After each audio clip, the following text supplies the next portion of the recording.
अच्छा, एक यहाँ पे नए उम्मीदवार आए हैं, प्रशांत किशोर, जन सुराज चला रहे हैं, कुछ सीरियस प्लेयर के तौर पे उभरते नजर आ रहे हैं। मेहनत तो काफी करें, गांव गांव जा रहे हैं, गांव देहात में रुक रहे हैं। उनका जो कारवां चलता है, टेंट सिटी बढ़ा के चलते हैं, रहते हैं, गाड़ियाँ रहती हैं, टेंट वाले सब light white carpet full arrangement रहता है, बहुत खर्चा करते हो।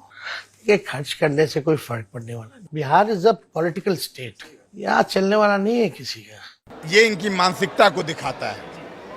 5 स्टार का मतलब ये रहेंगे, इनकी बहन रहेगी, इनका दामाद रहेगा, ये सिंगापुर में इलाज कराएंगे, प्राइवेट जेट पे केक काटेंगे और मौज करेंगे, बर्बरी का चश्मा लगा के घूमेंगे और हम लोग भारत भर में मजदूरी नहीं करेंगे। हमारे नेता का सपना है बिहार में 5 स्टार गांव बने।